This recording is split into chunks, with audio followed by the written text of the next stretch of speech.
Ok. Bom dia a todos. Eu sou de Valença, coordeno junto com a André e Dourado o Centro de Estudos, e é com grande prazer que nós temos hoje a sessão do Centro de Estudos Laboratório de Pânico e Respiração, 25 anos. O Laboratório de Pânico e Respiração é um centro de pesquisa top, né?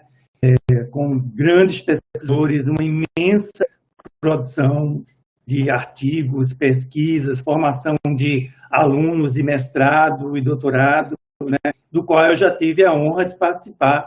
Fui orientado aí pelo nosso vídeo, né, mestrado, doutorado, eu acabei me inclinando mais para a área da psiquiatria forense, mas continuo com a ligação afetiva, de amizade e acadêmica também. Esses conhecimentos e oportunidades continuam na minha vida profissional até hoje. Então, eu vou passar para o professor Egídio Nardi, que é professor titular do Instituto de Psiquiatria da UFRJ. Eu não vou dizer todos os títulos deles, porque estaremos até às 2 da tarde só descrevendo os títulos do professor Egídio. Mas muito obrigado aos professores Egídio, Fabiana, Valtezinho e Ana por estarem aqui com a gente. Então, professor Egídio, muito obrigado. Bom dia. Bom dia a todos. Eu agradeço as palavras do Alexandre, mas o título mais importante do meu currículo, Alexandre, é ser seu amigo. Eu me honro muito em ser amigo do Alexandre, que, como ele disse, foi orientando e fez o mestrado, doutorado conosco, fez um pós-doutorado também, e muito produtivo na época. E a tese de doutorado do Alexandre foi a primeira tese do laboratório sobre pânico e respiração, que foi uma coletânea de artigos, que é um modo muito valorizado por nós de uma tese de doutorado.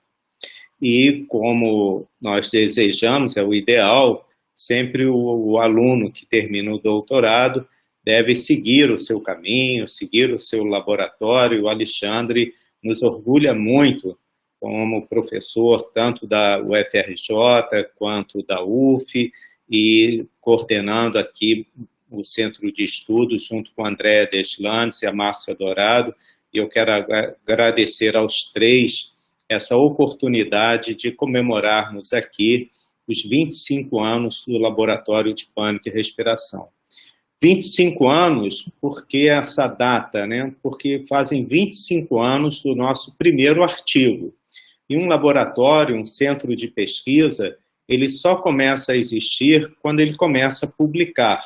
E o primeiro artigo, o primeiro autor foi o Alexandre Valença. Então, é uma data especial para todos nós que o Alexandre Valença esteja aqui coordenando essa mesa. Eu gostaria de convidar a todos que participam do laboratório para darem um depoimento, mas claro que isso não seria viável. Então, eu selecionei 3 pessoas que podem traduzir o que é o Laboratório de Pânico e Respiração.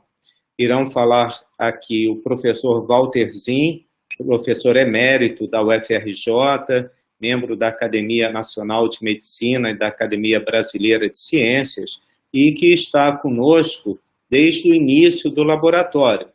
Mas, na realidade, eu estou com o Walter desde a graduação, porque eu fiz o meu estágio, e vou falar isso mais tarde, de iniciação científica no laboratório onde o Walter já era professor, na época, assistente ou auxiliar. Também estarão conosco a professora Fabiana Lopes, que é professora da nossa pós-graduação e atualmente está nos Estados Unidos, mas já esteve na Itália e continua com o vírus da pesquisa, pesquisando, fazendo trabalhos interessantes.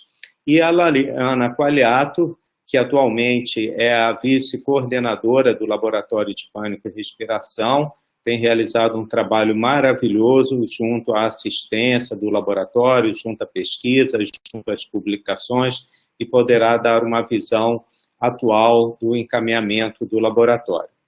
Então, vamos começar com o professor Walter Araújo Zin, agradecendo a presença do professor Walter aqui. Como eu falei, professor Walter é professor emérito da UFRJ, especializado em fisiologia respiratória, em biofísica, e é um prazer para nós do laboratório contarmos com o apoio dele desde o início. Se o laboratório cresceu e publicou muitas coisas, foi também devido à ajuda do professor Walter Zin. Muito obrigado, Walter, e a palavra é sua. Bom dia a todos. Eu é que tenho um enorme prazer de estar aqui com vocês e apresentando o meu ponto de vista sobre os 25 anos do Laboratório de Pânico e Respiração. Foi um tempo muito agradável, eu acho que rendeu bastante, como verão, e eu vou então dar partida aqui aos meus 15 minutos de apresentação. Então, obviamente não tem nenhum conflito de interesse no que eu vou falar. Eu acho que antes de começar a falar no laboratório, como o professor Egídio já se referiu, nós dois passamos pela iniciação científica, né? E nós passamos pela iniciação científica com esse senhor que está aí, que é o professor Aires Hipólito Porciúncula da Fonseca Costa, nosso orientador, tanto dele quanto meu, velejador, representou o Brasil na Olimpíada de Helsinki. Então, para mim é um prazer muito grande, uma emoção muito grande falar sobre ele. E nós aqui, nesse slide, estamos na Praia Vermelha. Esse é um computador, o primeiro computador que a universidade teve para uso em laboratório. Está ligado, dá para ver os botõezinhos acesos lá. E nós dois estamos coletando dados. Acho que o primeiro trabalho é o segundo trabalho nosso, né, publicado. Né? Aquela porta que está ali atrás do computador daria, né, já não dá mais, daria no laboratório de neurofisiologia, onde trabalhavam Eduardo Valdo Cruz e Carlos Eduardo Guine da Rocha Miranda. Então, essa foto, uma foto da Praia Vermelha, e é esse prédio que está aí. Essa foto foi eu que fiz. A entrada é por aqui assim, lateral, a entrada da frente nunca era usada, a biblioteca ficava aqui, os periódicos cá em cima, e o laboratório, na realidade, era cá atrás. Né? E por causa desse andarzinho extra aqui, estão vendo? Onde está a bolinha vermelha, que é o terceiro e o quarto, esse prédio foi derrubado. Ele não tinha mais interesse histórico porque sobrepuseram o terceiro e o quarto andar na planta original. Então essa foi a desculpa dos iconoclastas nacionais para destruir esse prédio. E agora tem lá a Unirio com alguns prédiozinhos que não se comparam a esse. Mas enfim, era um prédio muito bonito. E esse aqui sou eu, no primeiro ano da faculdade, no metade de 1970 eu já entrei para biofísica. E aí tem um veterano cortando meu cabelo, eu com a boina da Faculdade Nacional de Medicina. Que era verde, claro.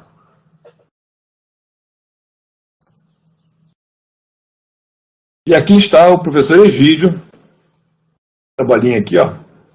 O professor Egídio, já agora no fundão, junto com o professor Gil Soares Mendes da Costa, a professora Cláudia Bloch, no momento também é a professora nossa.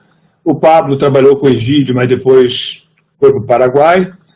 O japonês, eu esqueci o nome dele. Só me lembro que eu atendi quando ele teve um tombo de moto lá no fundão e ralou todo o rosto. Mas o resto do nome dele eu já não me lembro. E aqui está o técnico do laboratório, Antônio Carlos. E essa era a entrada do laboratório, então, no fundão.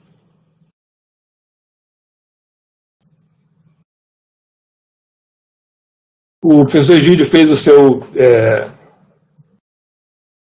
primeiro trabalho, né, com o professor Aires da Fonseca Costa aqui, que se chama Relationships Between Mouth and Esophageal Pressures in Different Body Postures.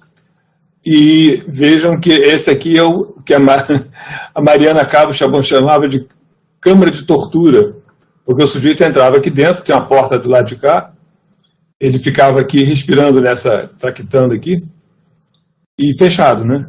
E aqui embaixo tem um umidificador, porque precisava ficar umidificado a 100%, deveria estar a 37 graus, então você saía daí de dentro totalmente encharcado d'água, porque tem um vaporizador aqui embaixo, aí por cima tinha o tempo, né, que ia passando, a pressão, a temperatura aumentava, e durante um tempo, eu não sei se o professor Egídio chegou a pegar isso, quando o Henrique trabalhava nessa câmera, foi ele que montou isso, Henrique Eisenberg, era difícil arrumar quem quisesse entrar na câmera. Não porque era câmera de tortura, como a Mariana falou, mas porque você entrava na câmera e saía todo molhado. Era melhor entrar de short. Essa aí é a foto para a posteridade, digamos assim. Foi que a gente conseguiu resgatar essa foto. Muito bem. Então, como é que foi a montagem, né, do laboratório de pânico e respiração? O professor Egídio comentou que ele fez a primeira publicação em 97, ou seja, o laboratório começou antes disso, para ser montado, né? E foi uma coisa muito interessante, porque surgiu a ideia de fazer com que as pessoas cegas, digamos assim, ao que estavam respirando, tivessem uma máscara ou uma outra máscara. Dois psiquiatras cegos também para o experimento ficavam na sala anotando as reações. A pessoa que fornecia a máscara não sabia o que ela estava fornecendo em termos de gás, só uma pessoa sabia qual era o gás que a pessoa estava respirando. Então isso tudo teve que ser montado e foi montado dentro de um armário fechado, naquele prédio do anfiteatro lá da frente, amarelinho, era ali embaixo, na parte da esquerda, o laboratório era colocado, na época. Então nós tínhamos 2 cilindros com gases medicinais, um tinha ar comprimido, que era o controle, e esse outro aqui tinha 35% de CO2. A taxa de oxigênio era normal, o complemento é nitrogênio. Então a pessoa respirava ou ar comprimido ou uma mistura rica em CO2, né? Nós tínhamos válvulas redutoras de pressão nos cilindros, claro, um regulador de vazão. Esse cilindro, então, chegava até a máscara facial por um tubo e a pessoa, então, respirava dessa máscara. Vamos ver como é que são essas imagens da montagem, né? Então, esses são cilindros originais da montagem. A Clara me enviou isso ontem. E aqui eu coloquei um cilindro que eu tenho em casa de oxigênio, just in case. Minha mãe é muito idosa, meu pai também faleceu muito idoso. Então aqui eu tenho o cilindro, como eu falei, no caso é oxigênio, tá? Verde é oxigênio. A válvula redutora de pressão, o ajuste para a vazão. Isso é um umidificador.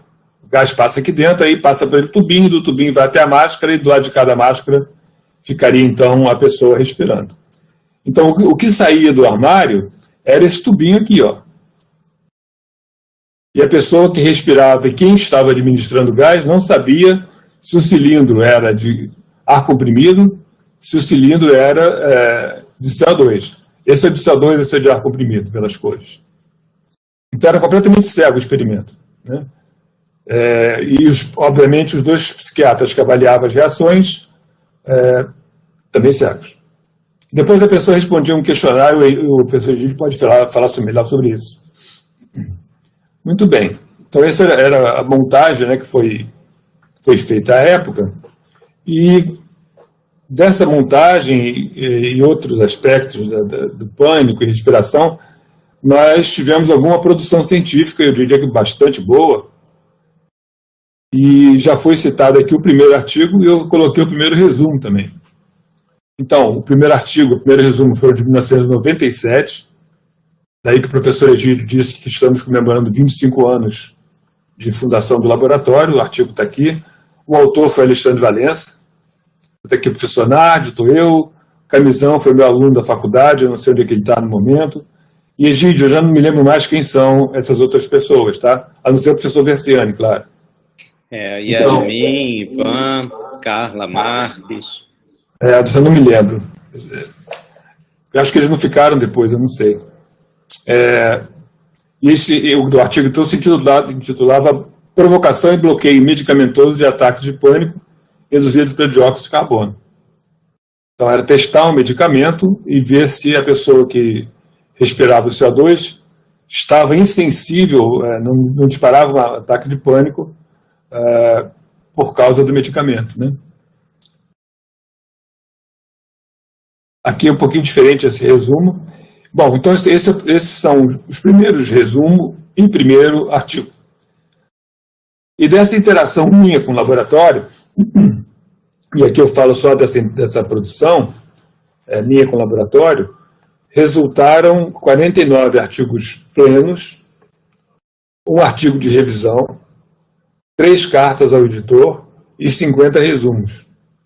Então, se fosse fazer a média, né, daria quase que 2 artigos por ano de existência do laboratório, né? Aproximadamente 2 artigos por ano. Sendo que houve um período grande, um gap grande, que a gente não publicou juntos.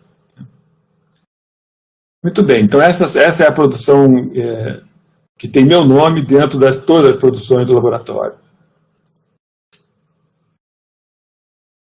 E é isso que eu tinha para apresentar a vocês. Muito obrigado.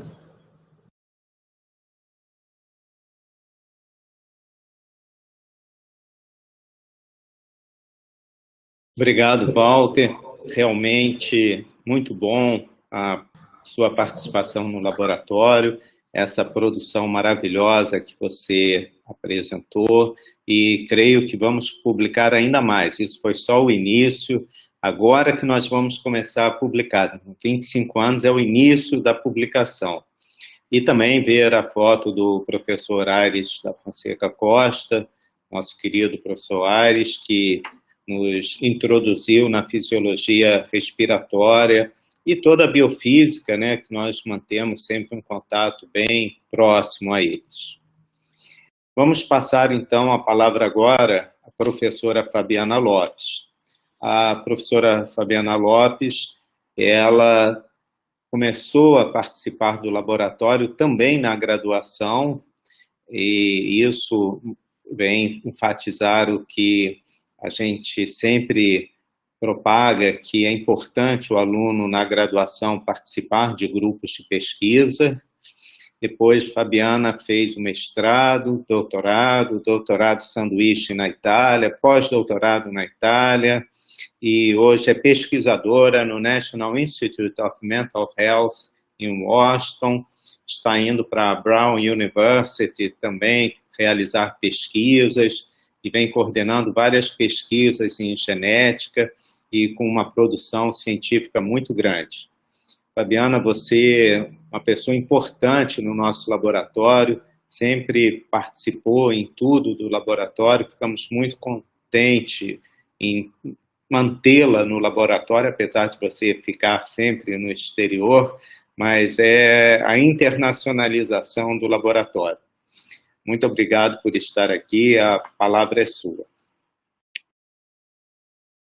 Obrigada, professor Egídio, é uma grande honra e eu fiquei muito feliz com esse convite. Eu acho que o prazer é todo meu de fazer parte do laboratório, né?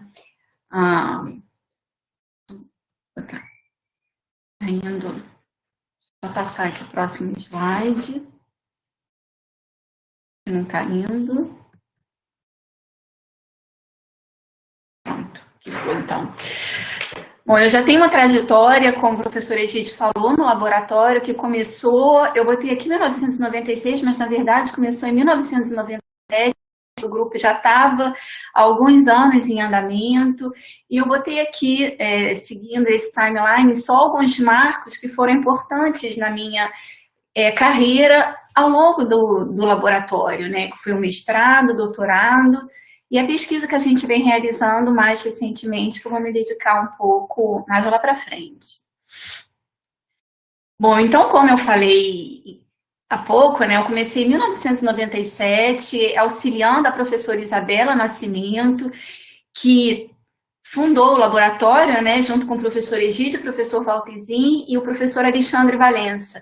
E eu me lembro que, na época, o Alexandre ficava tocando mais, né, as provas panicogênicas com CO2 a 35%, enquanto que a professora Isabela fazia um trabalho um pouco mais clínico no hospital universitário, no HU, né, com pacientes com asma e avaliando, né, a comorbidade psiquiátrica, os transtornos de ansiedade. foi uma época extremamente rica para mim, eu posso dizer que foi a base de todo, né, o futuro na minha vida acadêmica, na minha vida de pesquisa. Eu tive a honra de poder colaborar nesse paper da professora Isela, né, que é o paper que a gente mais tem citação. Até o momento que eu parei para ver, para preparar os slides, tinham 187 citações, não sei se já aumentou, em pesquisa, em jornais importantes, como o JAMA, então, assim, é um paper bem citado. E, em base a essa experiência, eu pude desenvolver outras coleções, né, de artigos que serviram para a minha compilação da tese de mestrado, que foram 5 artigos, que é um bom número, né, para uma tese de mestrado. Então, foram todos praticamente mais a minha primeira, né, o meu início foi mais analisando o padrão clínico dos ataques de pânico respiratórios, não respiratórios, né, com sintomatologia respiratória proeminente não, ataques de pânico diurnos, noturnos, o tabagismo, né, nos transtornos psiquiátricos, e são todas pesquisas relevantes e bem citadas, né, sobretudo do tabagismo. Ao longo do tempo, então, as pesquisas evoluíram em complexidade, até que em 2007 foi a minha defesa de doutorado. E o que a gente fez naquela época? A gente trabalhou com uma pesquisa analisando o padrão eletroencefalográfico antes e após a indução do ataque de pânico a 35%, e observamos assimetrias na região frontal, né, e occipital, do lado direito. Fizemos um trabalho inicial com ressonância magnética funcional associada a estímulos visuais com diferentes valências, e o mesmo paradigma visual também foi utilizado como estabilometria, né, para avaliar a reação postural dos pacientes. Sobretudo, esse trabalho com a estabilometria, ele serviu para mim a fazer o meu doutorado sanduíche, né, no San Raffaele, na época em associação, né, com a orientação da professora Daniela Caldirola e do professor Gianpaolo Perna. Aqui é o prédio, né, bem parecido com o IMPUB, é o prédio lá onde a gente ficava, lá no San Raffaele, aqui em cima era parte do professor Gianpaolo Perna na época. Então, assim, por que eu trouxe essas pesquisas? Porque, embora tenham sido já há bastante tempo, em 2007, são pesquisas extremamente atuais. Todos esses temas foram temas que eu discuti recentemente nas minhas entrevistas com a Yale, todos os pesquisadores ainda fazendo essas mesmas perguntas, pesquisas, como o estímulo visual, né, como o paradigma que a gente montou, eletroencefalograma que eu discuti, essas coisas desses meus artigos que eu tive que voltar a estudar para poder fazer as minhas entrevistas, inclusive na Brown, agora também. Então, são todas pesquisas feitas naquela época, mas temas atuais e relevantes para a comunidade científica. E recentemente, então, nós do laboratório temos colaborado mais com o NIMH, que é onde eu estou atualmente, né, com o Dr. Francis McMahon, lá do Human Genetics Branch, e a gente recentemente fez esse trabalho do score poligênico de ansiedade e do transtorno bipolar, comparando os dois, em uma amostra de pacientes com transtorno bipolar e ansiedade em comorbidade, para ver, porque quando a ansiedade ela é comórbida, né, com quase todas as doenças psiquiátricas, é uma doença, né, que está ali horizontalmente se apresentando em comorbidade com todas. Então, muitas pessoas perguntam, mas ansiedade com bipolar, será que é uma consequência do transtorno bipolar? E para tentar explicar um pouco essa questão, a gente foi, então, né, comparar o score poligênico dos dois.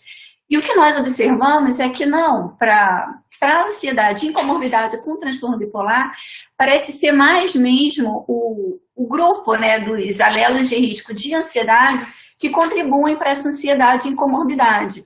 Quando a gente vê, aqui está bem pequenininho, mas quando a gente vê o do bipolar, a gente vê que todos eles passam pela linha do 1, então não tem uma significância estatística, né? Para o risco de suicídio foi a mesma coisa, o score poligênico de ansiedade pareceu apresentar uma maior associação do que o do transtorno bipolar, né? E o interessante de ver, eu acho, desses dados é que quando a gente vai ver a correlação genética da ansiedade com o transtorno bipolar, a correlação genética é baixa, né, em torno de 0,3. Então, realmente, eles parecem ter, é claro que esses dados são preliminares, a amostra tem que aumentar, sobretudo para a ansiedade, porque os estudos com transtorno bipolar já têm um N bem maior, mas parecem ter mesmo grupos, um perfil genético distinto. Né? Sobretudo quando a gente vê a correlação genética de ansiedade com depressão, é praticamente um. Então, eles são, né, então, de mãos dadas. A gente, do ponto de vista genético, o que a gente está chamando de ansiedade, de depressão, já com bipolar a história é diferente. Então, eu acho que esse foi um trabalho bem interessante para iniciar.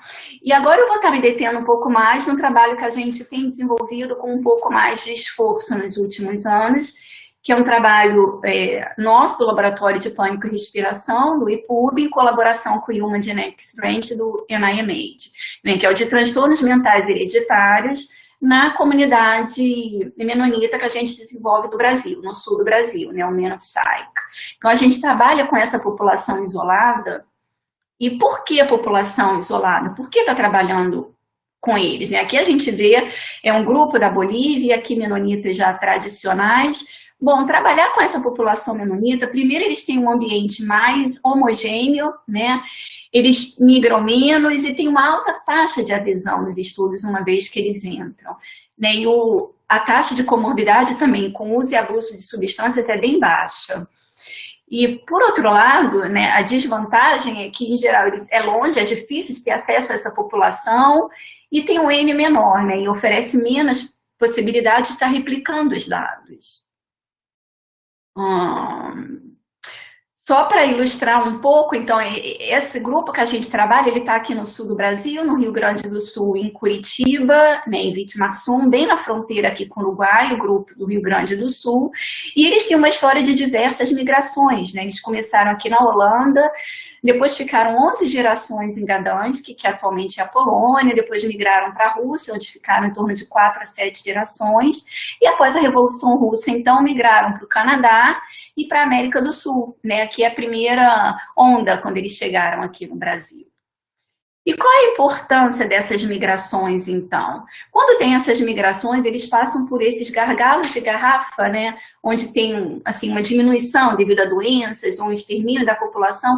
Então, muitos dos alelos, né, dos riscos genéticos, muitos deles diminuem e se anulam naquela população, enquanto outras alterações genéticas, né, mutações, elas se mantêm, que é o que a gente chama de efeito fundador, e depois, quando a população vai expandindo, eles aumentam muito. Então, é mais fácil identificar uma alteração genética rara em uma população isolada do que em uma população de fora que precisaria de um N muito maior. Né? Bom, como eu falei, a gente trabalha em estreita colaboração com o NIMH. Na verdade, esse trabalho começou lá no NIH, onde esse grupo já trabalha há mais de 10 anos com a comunidade. Eles começaram com exames que são mais tradicionais. E após a nossa colaboração, então, expandiram um pouco mais para os menonitas também. Ao longo desses anos, eles recrutaram em torno de 870 participantes, amish menonitas nos Estados Unidos, e nós contribuímos aqui do Brasil com em torno de 500 participantes até o momento. Bom, então eu vou agora me deter um pouco mais nos diferentes perfis, né, qual é o background. Então, a gente começou em 2016 apresentando esse projeto para o nosso CEP e para a CONEP, e ele tem, então, uma parte genética, né, e uma parte clínica, que eu vou estar mostrando, então, nos próximos slides. Bom, em relação à parte genética, a gente faz a individualização dos fenótipos através de uma entrevista clínica estruturada, né, uma semi-estruturada, na verdade, que é a DIGS, então passa por uma avaliação categórica e por diversos questionários, que são as variáveis dimensionais, né. A importante dessa avaliação aqui, a entrevista semi-estruturada que a gente faz é que passa por um primeiro avaliador, depois passa por 2 avaliadores que são cegos, né? E se tiver discordância, passa por um terceiro. Diante desse rigor metodológico, a gente observou que na comunidade menonita do sul do Brasil, a gente tem uma frequência de 18,7% de transtorno bipolar, o que é altíssimo, né? Um N altíssimo, comparado com a literatura, que é em torno de 1 a 2%, e um discreto aumento dos casos de transtorno de ansiedade. Bom, Nós também fazemos uma avaliação neuropsicológica nessa população, que é a tese de doutorado da Mariana Malman, que é uma aluna nossa, cedida pelo professor André Veras, né, onde realizamos uma parte em papel e uma parte no computador. Após a gente fazer uma análise em cluster para identificar quais desses testes estavam mais correlacionados entre si, nós vimos que tinha um grupo com códigos, né, a WOSI e a PEN, que avalia a memória, e nós observamos que os probandos com transtorno bipolar, eles tinham um maior prejuízo nesses testes quando comparado com os, né, controles e com os seus parentes também. E que esse comprometimento ele era maior em parentes de primeiro grau, mesmo que fossem assintomáticos, né, sem nenhuma doença, e ia diminuindo conforme o parentesco ia se distanciando, né, de segundo e terceiro grau. Então, esses resultados preliminares sugerem que os indivíduos com transtornos do humor, incluindo bipolar 1, bipolar 2 e transtorno depressivo, eles tinham mais dificuldade com memória de trabalho, funcionamento executivo, velocidade de processamento, né, e o planejamento, quando comparado com os seus parentes. Bom, em relação à genética, qual é o objetivo do trabalho, então? É o de identificar variações que confiram risco substancial para os transtornos de humor e ansiedade. E a gente faz, então, análise através da variação do número de cópias, que a gente chama CNVs, e do sequenciamento do exoma também, para identificar uma alteração rara. Até o momento, nós temos feito, então, uma análise em conjunta, né, os dados agregados do Brasil com os dos Estados Unidos, né, em colaboração com o Dr. McMahon, do NIMH, e o ideal seria, então, por que nós fazemos essa colaboração? Para tentar potencializar, né, o tamanho da amostra. Mas o ideal seria que a gente tivesse também algum aluno dedicado à parte só de genética para estar investigando a população brasileira, né? Aqui eu mostrei as diferentes CNVs, que tem algumas mais penetrantes, outras não, como as deleções, né, em diferentes cromossomas, né, já na esquizofrenia, publicadas no autismo. E só para estar ilustrando isso, sem entrar muito em detalhes, por exemplo, aqui a gente vê as diferentes CNVs em diferentes cromossomas, né? Se é deleção ou duplicação, o tamanho, aonde elas já foram, né, corroboradas na literatura, então já foram mostradas, por exemplo, que a deleção no cromossomo 2p16.3 está relacionada à situação, à patologia da esquizofrenia, como já tem diversas outras mais observadas no autismo, e nos nossos sujeitos nós observamos essas CNVs, como deleções e duplicações, em sujeitos com depressão, com ansiedade, e algumas também em doenças cognitivas, né, déficits neurocognitivos. Aqui só para estar mostrando, então, aqui a região do cromossomo, né, esse exemplo que eu peguei é do 2p16.13, onde está marcada, né, aqui em verde seria a duplicação, em vermelho a deleção. A gente vê que ela se sobrepõe a dados já da literatura, aqui como o paper publicado do Stephenson, já em esquizofrenia, e qual o gene que está cobrindo, né, da neurexina, que é um gene importante nas sinapses neuronais. O passo seguinte, a identificação das CNVs, é ver se ela está, né, segregando ao longo das diferentes gerações. Aqui a gente viu uma que é isolada em um sujeito com depressão, enquanto a do 13q13 ela segregou mais ao longo das gerações, como a gente pode ver aqui. Então isso foi só para ilustrar do ponto de vista genético um pouco do que a gente faz. Em relação então ao perfil clínico, o eye tracking é um trabalho que eu acho delicioso. A gente começou a desenvolver em estreita colaboração com o Dr. Daniel Pine, que é um outro investigador, né, principal investigator do NIMH, que trabalha com crianças e adolescentes com transtornos de ansiedade. O trabalho dele é mais relacionado a marcadores fisiopatológicos e neuroimagem.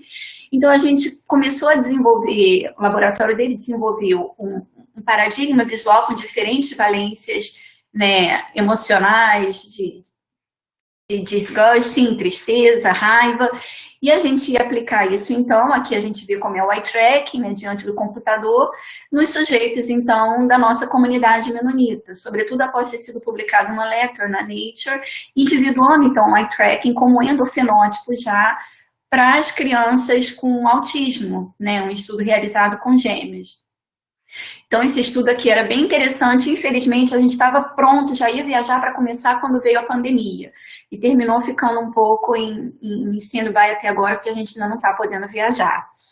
Por fim, para finalizar esse trabalho, o nosso próximo plano que a gente tem, então, em colaboração com a professora Carmen Beatriz Neufeld, de São Paulo, né, a presidente da Sociedade Latino-Americana de Terapia Cognitivo Comportamental, está desenvolvendo um programa de TCC online, né, para as crianças e adolescentes, então, da nossa comunidade menonita do Brasil e do Paraguai, então, na faixa etária de 8 a 17 anos, para desenvolver, então, uma prevenção universal, primária e secundária, ou um tratamento para as crianças e adolescentes que já tiverem algum transtorno emocional ou uma desregulação emocional. Então, esse trabalho, claro, ele seria adaptado, né, para, né, mais uma forma, né, assim, para as crianças, mas em forma de cartão, e já de um conteúdo mais adequado para os adolescentes, sempre abordando, então, as técnicas de relaxamento, pensamentos disfuncionais, seguindo, então, o padrão da terapia cognitiva comportamental, né? Bom, para concluir, eu acredito, né, eu tenho a certeza de que o Laboratório de Pânico e Respiração, tenho muito orgulho de fazer parte do Laboratório de Pânico e Respiração e tenho certeza que ele segue firmemente o que é proposto pela sociedade científica, como a agenda do ARDOC, do NIMH, né, em que as descobertas o estudo vai desde os genes, passando pelos circuitos neurais ou, né, fisiológicos, né, até chegar, então, no padrão comportamental, né, então que é o que a gente tem feito e se dedicado nos últimos anos.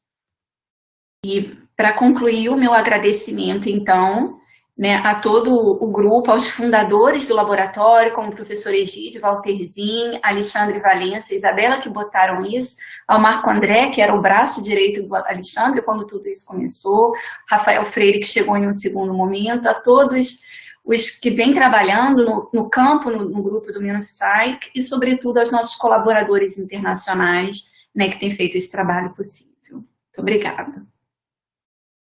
Parabéns, Fabiana. Linda apresentação, fico muito orgulhoso e tenho certeza que todos nós do laboratório ficamos muito felizes em ver todo esse desenvolvimento, toda essa rede de trabalho nacional e internacional que você tem conseguido realizar, principalmente junto à população menonita, que, como uma população fechada, para estudos genéticos, estudos de comportamento, estudos psicopatológicos, torna-se uma coisa especial e tem sido um esforço grande por dificuldades naturais de se realizar qualquer pesquisa, entrar nessa população, mostrar a importância do estudo, e você tem realizado isso com brilhantismo. No NIMH também, sempre que eu converso com pesquisadores, professores daí, todos elogiam você, sei que todos querem você aí. Fabiana tem autorização para ser médica no Brasil, na Itália e nos Estados Unidos. Ela tem, assim, um desempenho, como vocês viram, muito bom. Que bom, Fabiana. Assim, em nome de todos do laboratório, agradecemos a sua ajuda, a sua presença, e como falei com o Walter, nós estamos só começando, né? Temos que produzir muito mais, pesquisar muito mais. Essa é uma comemoração inicial do laboratório. Vamos passar agora à professora Laiana Qualiato, que é a vice-coordenadora do laboratório. Laiana chegou mais recentemente ao laboratório, mas pela sua qualidade, sua dedicação, sua capacidade de unir pessoas, de produzir cientificamente. A Laiana fez mestrado conosco, está no doutorado, mas de uma forma assim, brilhante, tem participado de diferentes editais na FAPERJ, no CNPq, e tem conseguido verbas importantes para o laboratório. Então, Laiana, é uma honra para o laboratório tê-la conosco. Ficamos muito felizes da sua organização. Laiana é muito mais organizada do que eu. Ela consegue colocar a organização, seja na assistência, na produção, na orientação, em cursos que ela tem feito para diversos colegas do laboratório. Então, obrigado, Laiana, e a palavra é sua. Obrigada, professor Egídio, pelas palavras. Eu gostaria de agradecer muito ao convite por participar desse simpósio em comemoração aos 25 anos do Laboratório de Pânico e Respiração. E eu gostaria de dizer também que é uma honra fazer parte da história do Laboratório de Pânico e Respiração nesses últimos anos. Bom, hoje eu vou falar um pouquinho para vocês sobre os projetos que a gente vem desenvolvendo atualmente no Laboratório de Pânico e Respiração. Naturalmente, são muitos projetos, então eu não vou conseguir dar uma ênfase em todos os projetos. No Laboratório de Pânico e Respiração, atualmente, a gente tem mais de 20 projetos de pesquisa em andamento dos mais diversos alunos, né? Alunos de mestrado, de doutorado, residentes que estão com a gente, alunos de iniciação científica. E no Laboratório de Pânico e Respiração, a gente preza pelo estudo do transtorno de pânico por uma abordagem biológica, psicológica e social. E esses projetos, eles acabam se encaixando nessas abordagens diferentes. Então, aqui eu só citei alguns dos projetos. A gente tem projetos de nanotecnologia, projetos sobre mindfulness no tratamento do pânico, projetos relacionados à terapia cognitivo-comportamental. A gente tem projetos, enfim, os mais diversos possíveis no Laboratório de Pânico e Respiração. E como o professor Walter falou, a fisiologia cardíaca e respiratória, elas estão no cerne do Laboratório de Pânico e Respiração. Então, muitas pesquisas foram feitas no laboratório nesse sentido, né, no passado, e até hoje, várias pesquisas relacionadas à fisiologia cardiorrespiratória vêm sendo feitas no Laboratório de Pânico e Respiração. Então, por exemplo, o projeto de mestrado da Mariana Cabo é um projeto de mestrado que visa identificar se os pacientes com transtorno de pânico do subtipo respiratório teriam uma diferenciação na ansiedade de separação que eles apresentam, se eles apresentariam um maior histórico de ansiedade de separação em comparação com os pacientes com transtorno de pânico que não são do subtipo respiratório. Essa revisão sistemática, por exemplo, é uma revisão sistemática da Renata Okuro, que é uma pós-doc do laboratório, e nessa revisão sistemática ela fez uma atualização do transtorno de pânico do subtipo respiratório. E além disso, a gente tem algumas outras pesquisas que têm uma base fisiológica cardiorrespiratória muito importantes. Essa pesquisa, que é da Renata, né, é uma pesquisa que visa identificar os efeitos da atenção plena focada na respiração nos pacientes com transtorno de pânico. A hipótese dessa pesquisa, o background, na verdade, para essa pesquisa surgiu pois os pacientes com diagnóstico de transtorno de pânico, eles apresentam uma menor conectividade funcional entre a amígdala e o córtex pré-frontal, e surgiram evidências de que pacientes pessoas saudáveis, né, sem qualquer transtorno mental, quando realizam essa técnica da atenção plena focada na respiração ou mindfulness, eles apresentariam um aumento da conectividade funcional entre a amígdala e o córtex pré-frontal, e a hipótese dessa pesquisa foi justamente que talvez a atenção focada na respiração, ela pudesse aumentar, facilitar, né, aumentar a conectividade funcional da amígdala, entre a amígdala e o córtex pré-frontal dos pacientes com diagnóstico de transtornos de pânico. Além disso, esse projeto visa mensurar a frequência respiratória, a frequência cardíaca dos pacientes com transtorno de pânico no momento em que eles estão aplicando a técnica respiratória e avaliar o quanto que essa técnica respiratória poderia auxiliar na redução da ansiedade desses pacientes. Bom, Além desse projeto relacionado à fisiologia respiratória e cardíaca, a gente tem alguns outros projetos, como o professor Walter citou na apresentação dele, né? Muitos projetos do laboratório, eles foram feitos justamente baseados na indução do ataque de pânico por meio do gás carbônico.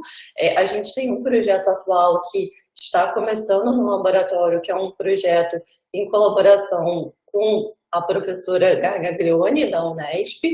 Esse é um laboratório de pesquisa clínica, de pesquisa pré-clínica, desculpa, de pesquisa básica, em que eles identificaram que o locus coeruleus é uma área importante do sistema nervoso central relacionada à indução de sintomatologia respiratória nos roedores, após a indução, a indução, não seria um ataque de pânico, né, pois seriam em roedores, mas após administrar CO2 para roedores, esses roedores apresentariam uma ativação no locus coeruleus do sistema nervoso central dos animais. E aí a ideia é que a gente, no laboratório de pânico e respiração, consiga avaliar isso e verifique se a mesma coisa acontece nos humanos, nos pacientes com transtorno de pânico, após esses pacientes serem submetidos ao ataque de pânico induzido por CO2. Além disso, nesse projeto, a ideia é comparar um tratamento com minociclina, que atuaria inibindo as células gliais, células da micróglia, com um tratamento com benzodiazepínico, que atualmente é a primeira linha na redução do ataque de pânico, e comparar como esses dois fármacos se comportariam após a gente induzir um ataque de pânico nos pacientes. Bom, a minociclina, como eu falei, é um inibidor, né, das células gliais. Uma outra linha de pesquisa, que é uma linha de pesquisa que eu gosto bastante, que eu acabo me dedicando bastante dentro do laboratório, é justamente como os marcadores inflamatórios poderiam atuar na fisiopatologia do transtorno de pânico. Então, como as citocinas inflamatórias, como as células da glia, eles poderiam atuar de maneira a facilitar com que os pacientes desenvolvam um ataque de pânico. E aí, nesse caso dessa linha de pesquisa, o que a gente estuda principalmente é a cascata do triptofano. O triptofano é um aminoácido que ele pode se transformar em serotonina ou em quinurenina. A gente sabe, por evidências da literatura, que a serotonina ela está diminuindo nos pacientes com transtorno de pânico. E aí foi levantada a hipótese de que essa serotonina poderia estar diminuindo, pois o triptofano ele estaria sendo transformado mais em quinurenina do que em serotonina, né? E essa transformação do triptofano em quinurenina poderia estar acontecendo por causa de um aumento da atividade da enzima AIDO, que é uma enzima que ela é ativada por citocinas inflamatórias. Essa linha de pesquisa acabou originando diversos artigos para o laboratório, né? Artigos do qual eu participei.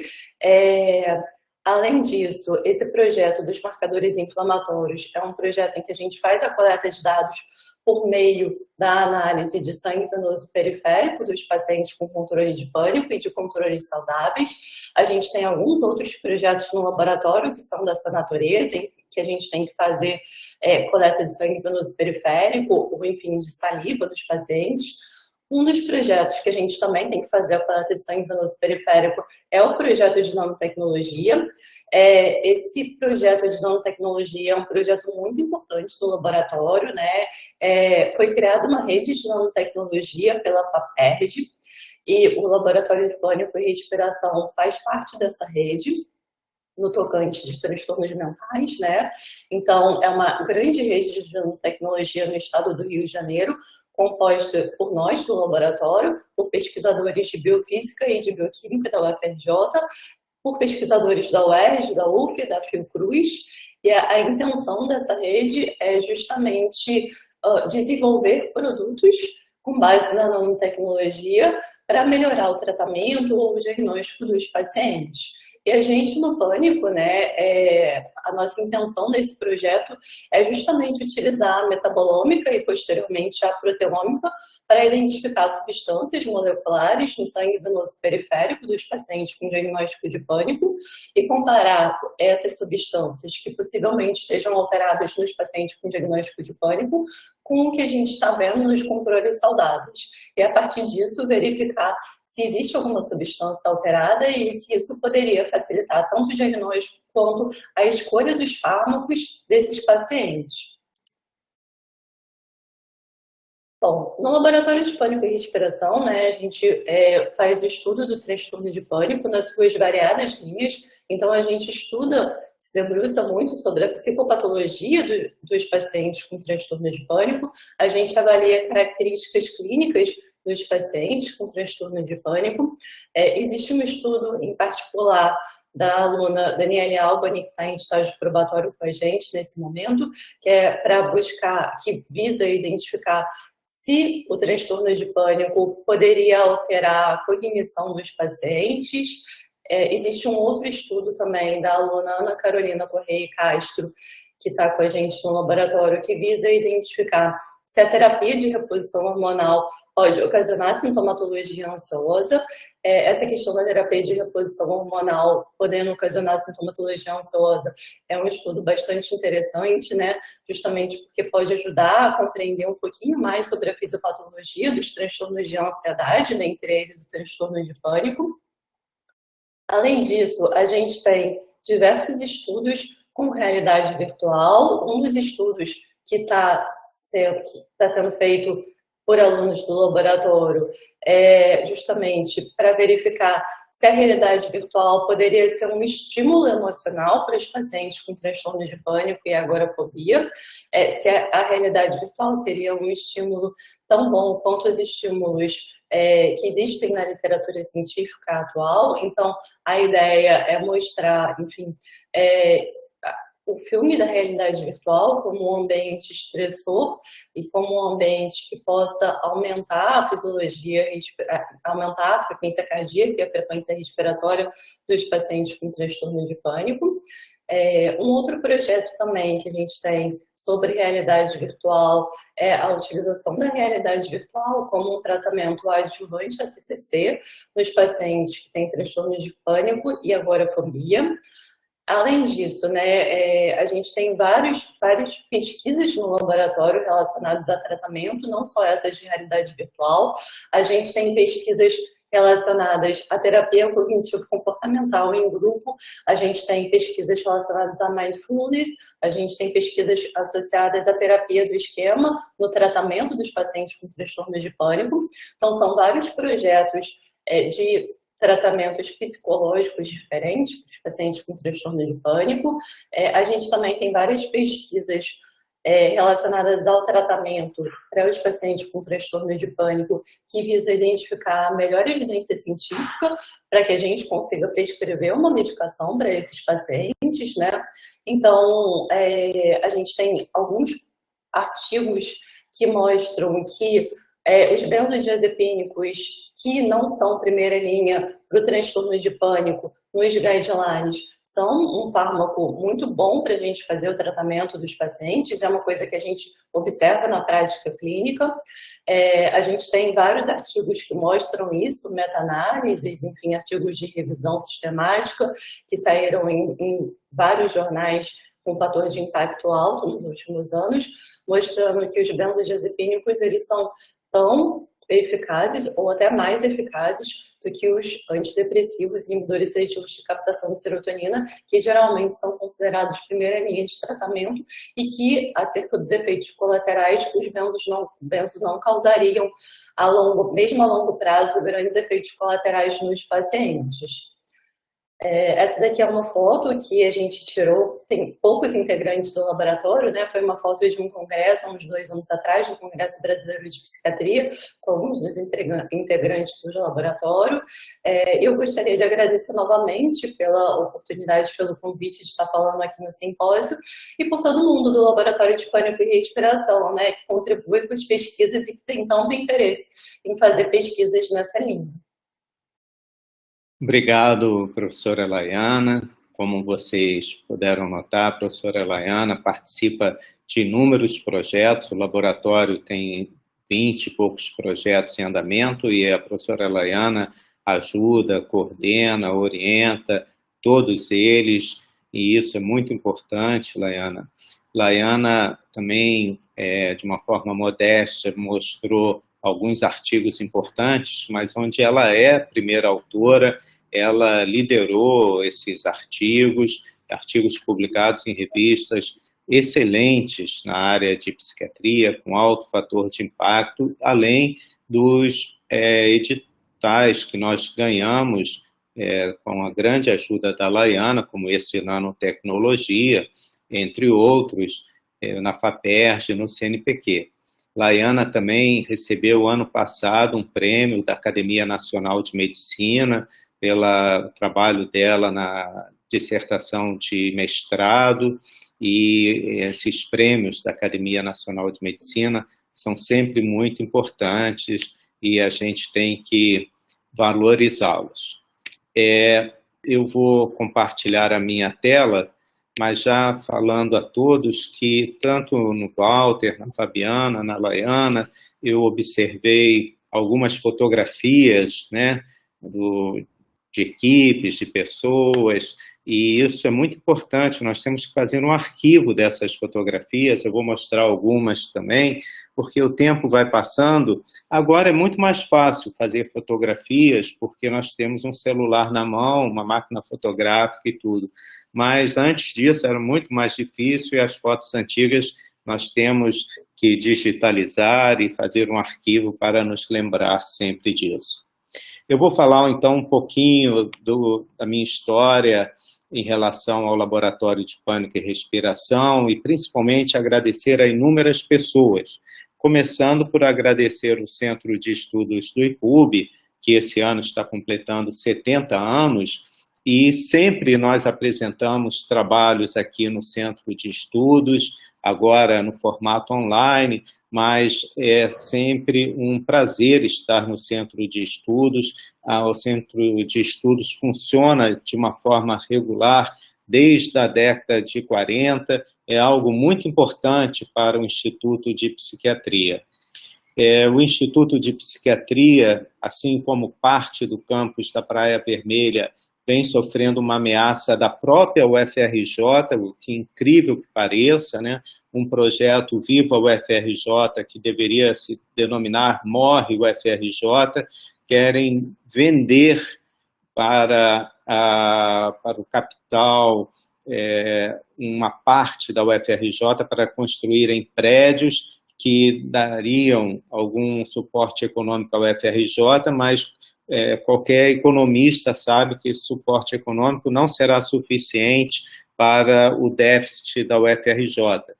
E nós não podemos perder essa área, e como vocês veem aqui um pedaço ali do Instituto de Psiquiatria, do CIP, onde é o Laboratório de Pânico e Respiração, e é o símbolo do Instituto de Psiquiatria, tem um valor histórico muito grande, foi o primeiro hospício da América Latina, tem a Casa da Ciência da UFRJ, que também tem um valor histórico, o Instituto de Neurologia, enfim, o capital imobiliário tem um olho muito grande nesse campus da Praia Vermelha, e nós temos sempre nas nossas apresentações falar que essa conversa, que a parte do campus não vai fazer falta, isso vem como o professor Walterzinho, inclusive, mostrou, o palácio, que era a Faculdade de Medicina, vem destruir mais uma parte histórica da medicina, da sociedade,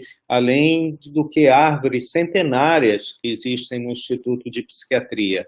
Então, nós temos que ficar muito atentos, porque essa situação econômica ruim da UFRJ está favorecendo esse projeto Morre UFRJ para tomarem o campus da Praia Vermelha. E nós já estamos em contato com a Associação de Moradores da URCA, a Associação de Moradores de Botafogo e vários outros centros da própria Praia Vermelha, porque fiquem certos que se eles agora querem pegar um pedaço, amanhã vão querer pegar todo o campus da Praia Vermelha, e nós não podemos deixar isso acontecer. Eu também tenho algumas fotos, essa foto aqui tem vários colegas que já estiveram, que ainda estão no laboratório, e colegas, como nós citamos, está coordenando aqui o Centro de Estudos, o professor Alexandre Valença, mas colegas que também se tornaram professores da UFRJ, como a professora Marcele de Carvalho, que está aqui, o professor Rafael Freire, professora Ana Lúcia King, aqui tem o professor Rafael Tomás também, e tantos outros colegas que estão aqui, e colegas que hoje são professores em outras universidades. A Juliana é professora na Universidade Federal de Pelotas, Valfrido, professor na Universidade Federal de Alagoas. Então, é uma foto importante. Tem a professora Leila aqui, que sempre está conosco, professora da Escola Ana Nery, da UFRJ. Então, é uma das fotos que eu julgo importante. Essa outra foto aqui, inclusive mostrando a beleza do lugar que se localiza o Instituto. Professor, é o Renato da Informática falando. Acho que o senhor não compartilhou a tela da apresentação, aí o pessoal não está vendo as imagens. Espera aí.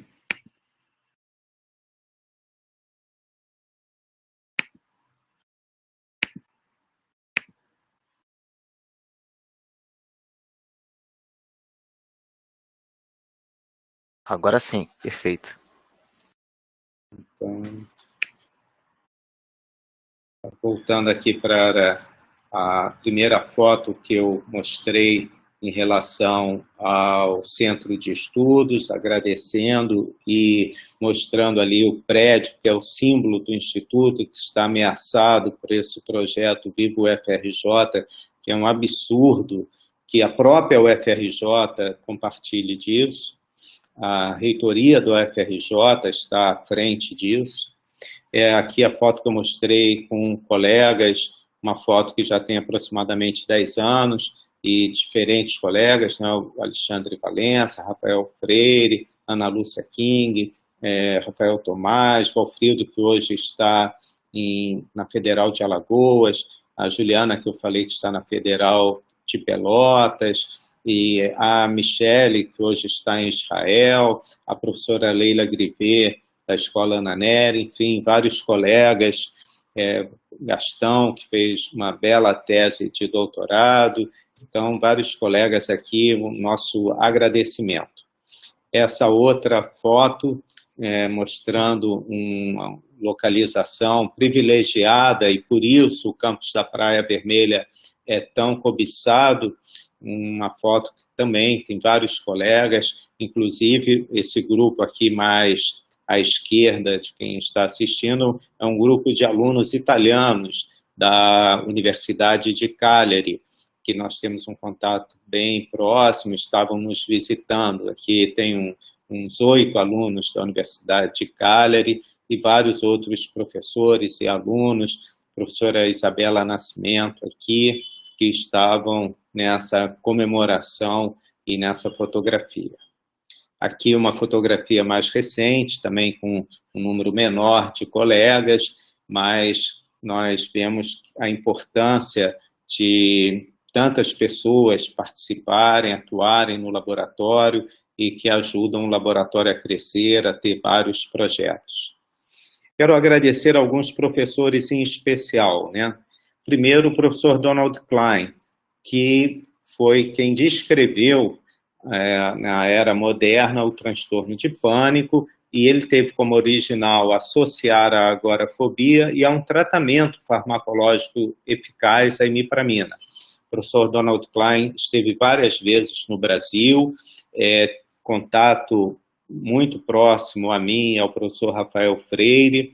O professor Donald Klein nos deixou recentemente, mas além de sempre nos ajudar em alguns artigos, revendo artigos. Ele fez o editorial de um livro de pânico que nós publicamos, um livro internacional com autores norte-americanos, ingleses, mexicanos, espanhóis, italianos. Então, um livro assim muito bem quisto pela comunidade que pesquisa pânico. O professor Donald Klein também ajudou nessa ida do Rafael Freire para o Canadá, escrevendo uma carta de indicação ao professor Rafael Freire, uma carta muito carinhosa e sempre muito gentil com todos nós. Então, parte, né, dessa ideia do pânico e da respiração também vem do professor Donald Klein através da hipótese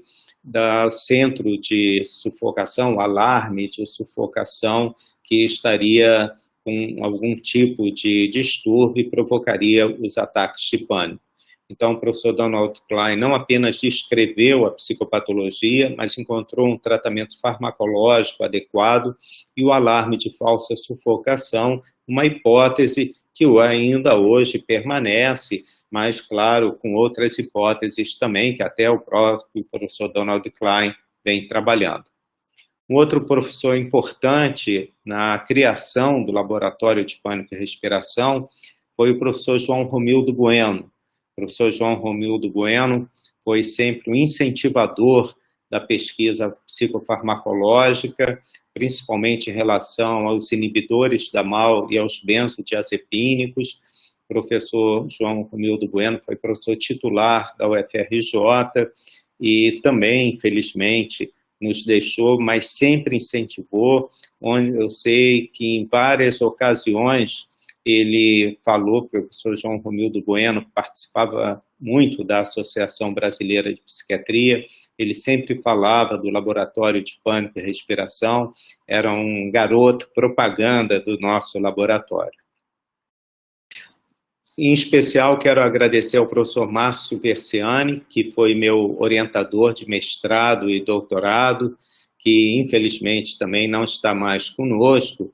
Eu encontrei essa foto no Jornal do Brasil, essa foto é de 1987, no Jardim do Ipube. Nós demos uma entrevista sobre depressão e psicofármacos e pânico. E na entrevista o jornalista fez essa foto que saiu no Jornal do Brasil e eu guardo assim com muito carinho, porque é uma das poucas fotos que eu tenho com o professor Márcio Versiani, porque naquela época não tinha celular e poucas fotos nós temos juntos. Então foi uma pessoa muito importante e foi quem falou: Egídio, cria um laboratório para você de pânico, respiração, vai em frente, e isso foi graças a esse incentivo dele. Um outro professor muito importante para nós, e que também sempre nos incentivou, foi o professor João Ferreira da Silva Filho. O professor João Ferreira também foi professor titular da UFRJ, foi decano da UFRJ, diretor do Instituto de Psiquiatria, assim como o professor Márcio Versiani também foi diretor. E o professor João Ferreira sempre nos incentivou. Essa foto que eu estou com ele foi no dia da posse do professor João Ferreira como diretor do Instituto de Psiquiatria no dia do seu primeiro mandato, e fui eu que fiz o laço da gravata do professor João Ferreira, e depois do laço da gravata nós batemos essa foto.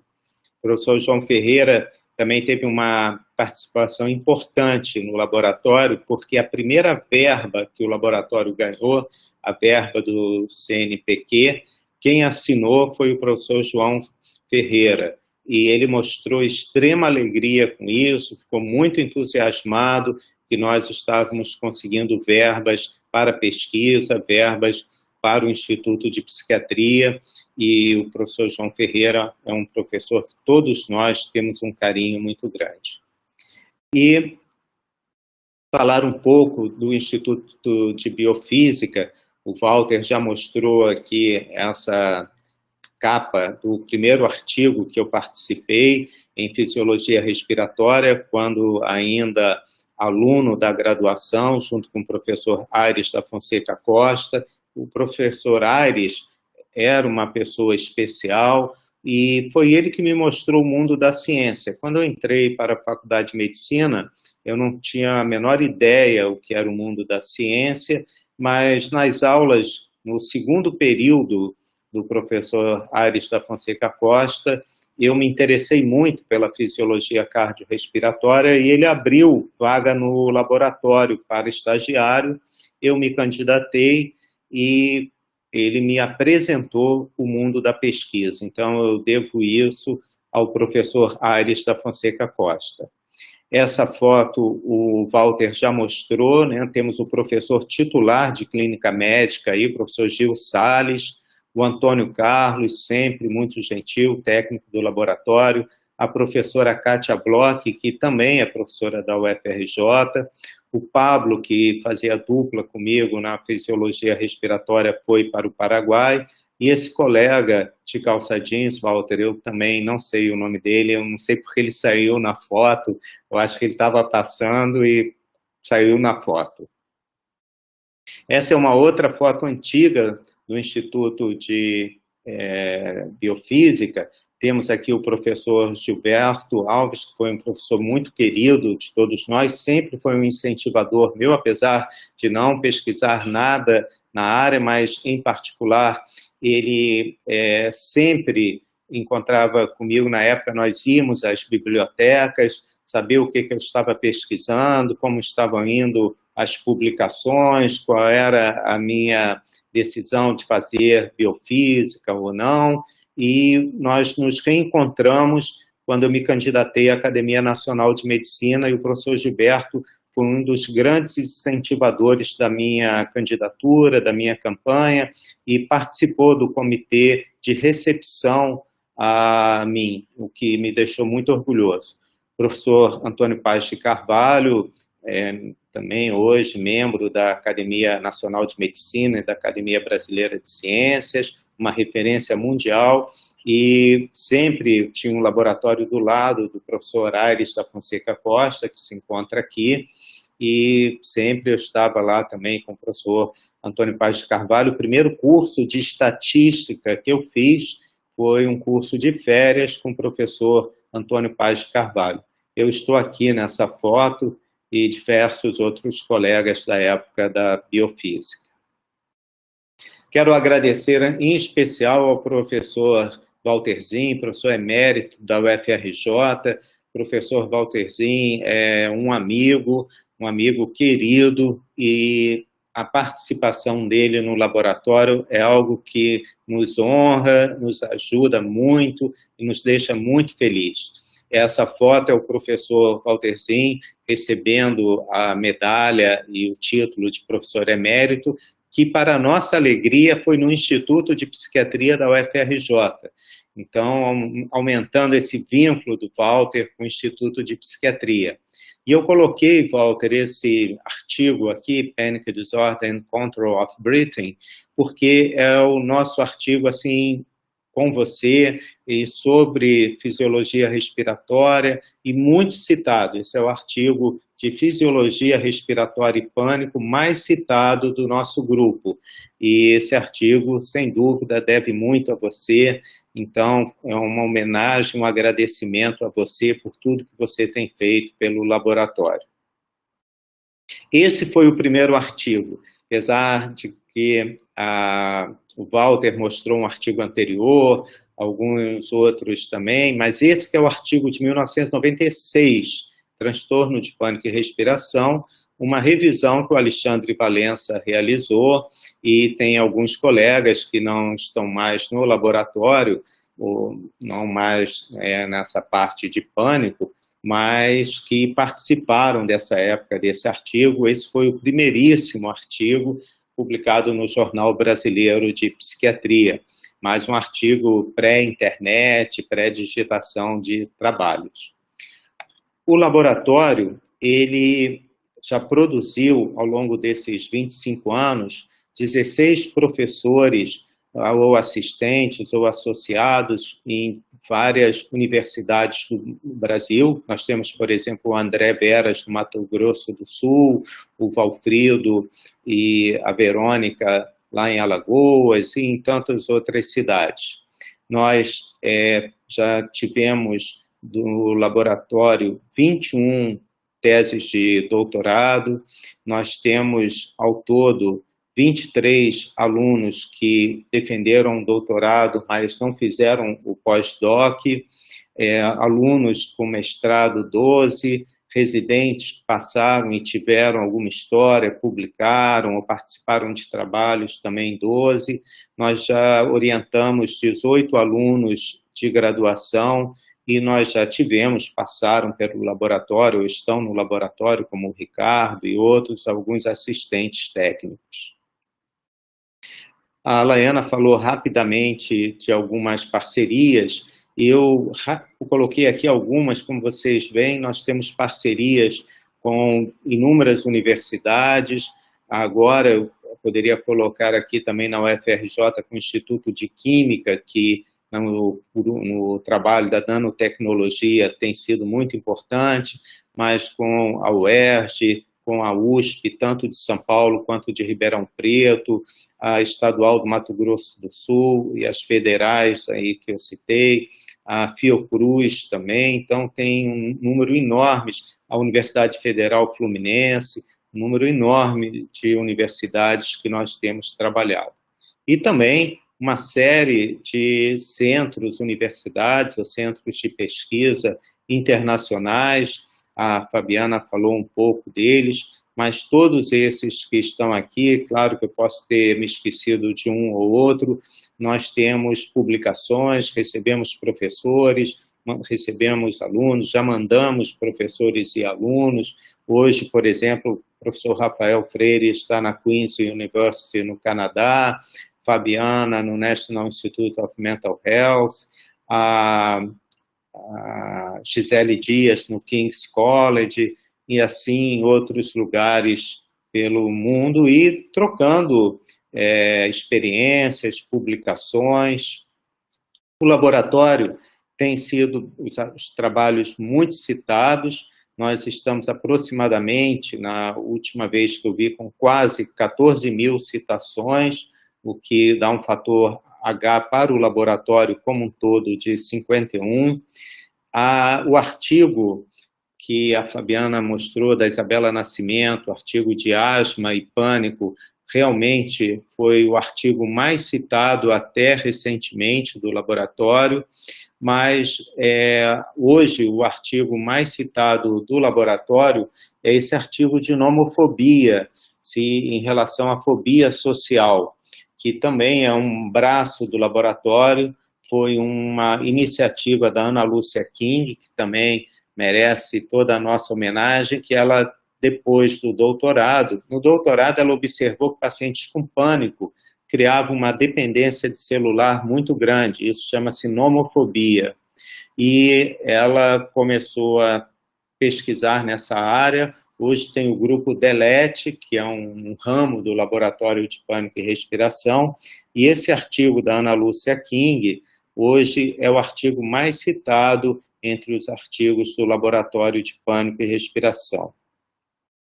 Também, recentemente, a Fabiana e outros colegas, a Clara Faria ajudou bastante, publicaram esse artigo com a Dolores Malaspina, que é do Mount Sinai Hospital de Nova York, um artigo com neuroimagem, e a Fabiana vem se dedicando tanto à neuroimagem quanto à genética, e isso é algo muito importante. Eu resolvi mostrar os dois últimos artigos, como eu mostrei o primeiro de fisiologia respiratória, o primeiro de pânico com respiração, resolvi mostrar os dois artigos que praticamente saíram agora no mês de abril, que é esse artigo da Fabiana Lopes e esse artigo da Laiana Qualiato, um artigo também muito importante, mostrando essa vertente translacional que o laboratório tem. O laboratório participou por muito tempo do Instituto de Medicina Translacional do CNPq, algo muito importante, e nós sempre incentivamos a pesquisa básica, tanto por essa origem da biofísica, quanto porque nós sabemos que a pesquisa translacional é um campo fértil para estudar os transtornos mentais e possibilidades medicamentosas. O que nós esperamos para o futuro, né? Até agora foi passado, mas o futuro. Futuro, vocês veem que o slide está até em inglês, né? Porque o futuro é em inglês. Nós já estamos aí quase num quarto, um quinto, já passamos do século XXI, e nós ainda temos um trabalho muito grande pela frente. Por isso que eu falei que esses 25 anos foi só o início, nós temos agora que começar a trabalhar mesmo. Então, treinar novos pesquisadores, incentivar que novos pesquisadores criem novos centros de pesquisa de pânico, respiração, transtornos de ansiedade, depressão pelo Brasil, incentivar a pesquisa translacional, que é algo que julgamos muito importante e temos incentivado dentro das nossas possibilidades, conseguir mais verba, sem verba não se faz pesquisa, e essa questão que falam que falta dinheiro para pesquisa no mundo inteiro. As pessoas têm que correr atrás. Alguns centros, alguns países podem ter uma verba maior, mas tem também uma concorrência enorme. E se nós fizermos um bom trabalho, publicarmos, nós conseguimos verbas, como temos conseguido ao longo dos anos. Nós temos que disseminar esse conhecimento em relação ao pânico, respiração e outros transtornos em publicações, em congressos, em encontros científicos, e aumentar essa parceria com diferentes institutos de pesquisas, como foi mostrado aqui, que nós temos, mas isso, temos que aumentar ainda mais, receber pesquisadores aqui, mandar pesquisadores para um período, não é para ficar fora para sempre, é por um período fora, e também fazer patentes de observações, seja terapêuticas, seja de diagnóstico, que nós podemos realizar durante a nossa pesquisa. E esse é o lema que eu acho fundamental, o lema para o Laboratório de Pânico e Respiração. Se você quer ir rápido, vá sozinho, mas se você quer ir longe, tem que ir em grupo. E é isso que o laboratório tenta fazer, trabalhar em grupo para que todos consigamos ir longe na pesquisa. Obrigado a todos pela atenção.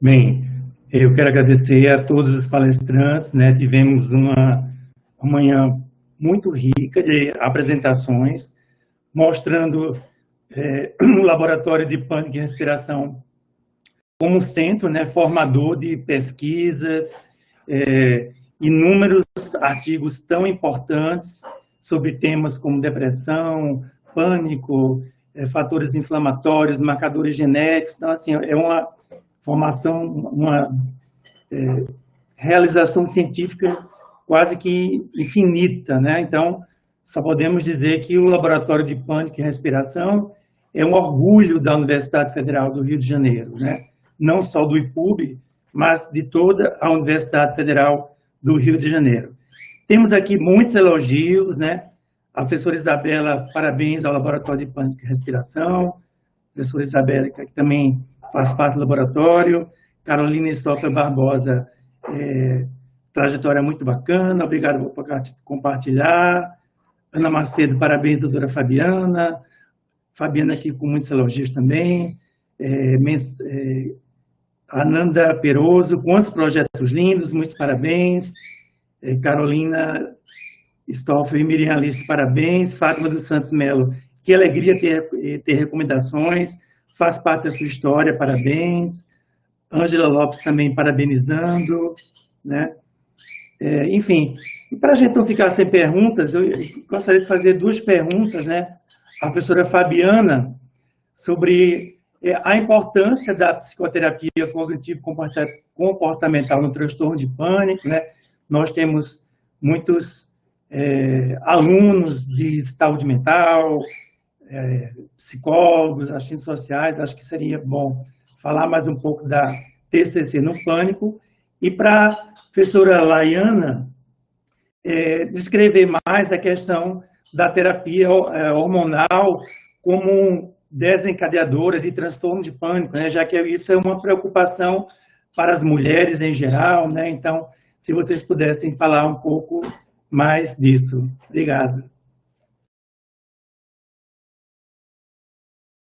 Bom, obrigada, Alexandre, por levantar esse tema que a gente pode, né, dar mais evidências também. A terapia cognitivo comportamental, ela vem sendo já estabelecida já há vários anos, né, e tem se mostrado como eficaz para o tratamento dos transtornos de ansiedade. No transtorno do pânico, em geral, a gente começa com alguma medicação no começo, né, para aliviar um pouco mais os ataques de pânico, mas a terapia cognitivo comportamental, ela tem uma eficácia clínica importante, sobretudo quando vem acompanhado de uma agorafobia ou outras esquivas fóbicas, né?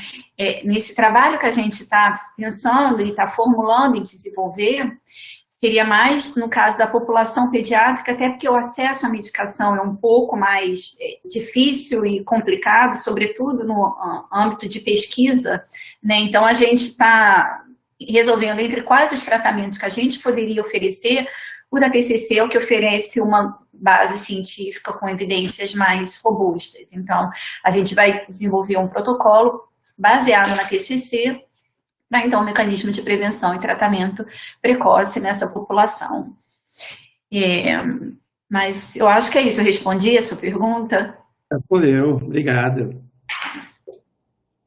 Obrigada, professora Alexandre, pela pergunta. Com relação ao projeto de terapia de reposição hormonal como possível causador de sintomatologia ansiosa nos pacientes, na verdade é um projeto que a gente ainda vai começar, e aí esse projeto é de uma aluna que está no estágio probatório de mestrado, da Ana Carolina, e ela observou, né, como a gente observa na prática clínica, que as mulheres que fazem tratamento de reposição hormonal, elas acabam tendo uma exacerbação da sintomatologia ansiosa, quando ela já tem algum diagnóstico, ou até mesmo um desenvolvimento da sintomatologia ansiosa, né? E aí, a partir dessa observação da prática clínica, que ela se questionou se a terapia de reposição hormonal de fato poderia ocasionar, né, sintomas ansiosos, ataques de pânico, e aí é uma linha de pesquisa que está bem incipiente ainda, que a gente está começando. A Ana, ela já fez uma revisão sistemática que foi submetido um artigo agora, recentemente, acho que no último mês, se eu não me engano, e foi uma revisão sistemática que, infelizmente, não encontrou grandes associações específicas com a terapia de reposição hormonal no transtorno de pânico. Achou algumas associações com os transtornos de ansiedade, de uma maneira geral. Na revisão, a gente viu também muita coisa relacionada à terapia de reposição hormonal e à sintomatologia depressiva, mas a gente ainda não conseguiu achar, de fato, essa conexão da reposição e do ataque de pânico, né? Então é uma coisa que a gente ainda está bem incipiente, que a gente ainda está começando a estudar. Ok, obrigado. Temos uma pergunta aqui da Ângela Lopes. Gostaria de saber se há algum projeto em andamento sobre transtorno de pânico em pacientes em tratamento de doenças autoimunes e hemodiálise. Egídio, tem essa linha de pesquisa? Não temos, mas é claro que a parte de doenças autoimunes interessa a psiquiatria como um todo, né? Principalmente transtornos de humor e transtornos de ansiedade. Mas nós não temos nenhuma pesquisa nessa linha. Nós já tivemos uma colega que fez o mestrado conosco, Camila Martini, que fez em relação a pacientes, ela examinou pacientes em hemodiálise em relação a transtorno de pânico e depressão, inclusive publicou trabalhos a esse respeito, mostrando que havia uma relação muito grande entre depressão e os pacientes com hemodiálise. Ela comparou com pacientes de um grupo, evidentemente, sem transtorno mental e sem transtorno sem doença somática. E o que ela observou nesse grupo foi até uma coisa interessante, que havia uma ideação suicida muito alta em pacientes em hemodiálise, o que chamou a atenção e acabou sendo, assim, o gancho principal do artigo na hora da publicação.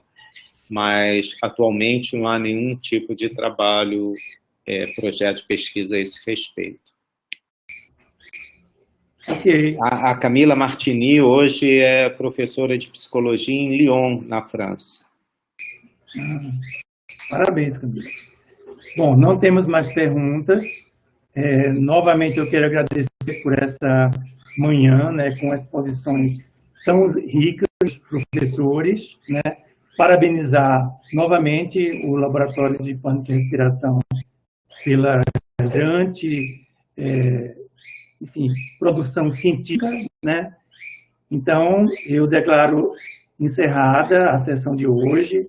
Na próxima semana temos o Centro de Estudo Trabalhando após um ano de Covid, Desafio e Possibilidades, da professora Carolina Costa. Então, desejando um ótimo final de semana a todos, um grande abraço e, mais uma vez, muito obrigado. Obrigado a todos. Obrigado. Tchau, tchau. Tchau.